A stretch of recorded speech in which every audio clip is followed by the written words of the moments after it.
Tom, nearly 31 years separated the very careful collection of evidence at a murder scene in Gardner, Massachusetts in 1983 and a DNA test that came back in September of this year. The result, closure for victims' families and the identification of a serial killer.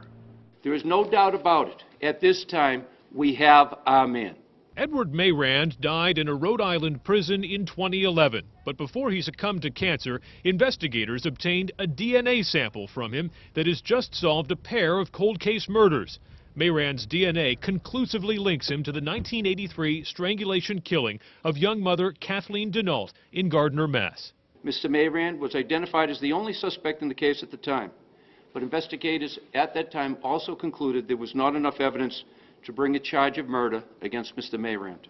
Police were suspicious because Mayrand was already a convicted felon. 1975 in Warwick, Massachusetts, he met a woman in a bar, drove her to a remote area, and sexually assaulted her several times while choking her with her own scarf.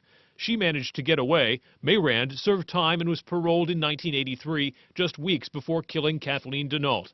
A parole violation sent him back to prison until '86. A year later, he met Judith Whitney at an AA meeting in Amherst, Mass. In early July 1987, they took a trip to Keene, where Whitney disappeared. She takes $300 out of an ATM. The day after that, Mr. Mayrand is driving her car around. She's missing, and he's giving away her jewelry, saying it belonged to his ex-wife.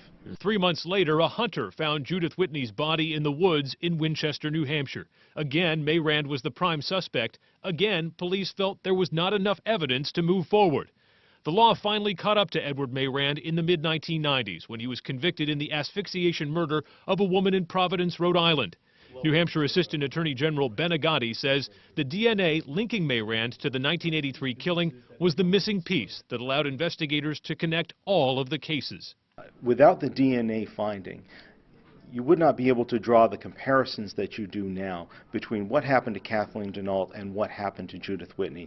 And those comparisons are really the difference maker here. It also grants Edward Mayrand a chilling posthumous title. He definitely killed Kathy Denault. He killed Miss Paquette, and we have every reason to believe that he did kill the woman as well up in New Hampshire. That would make three. That would make him a serial killer. The family of Kathy Denault released a statement today saying these findings do bring a measure of closure. They said, quote, "Our one solace is that Edward Mayrand passed away in prison alone, without loved ones around to comfort him, just as he left Kathy to die alone." Reporting live in Concord tonight, Adam Sexton, WMUR News 9.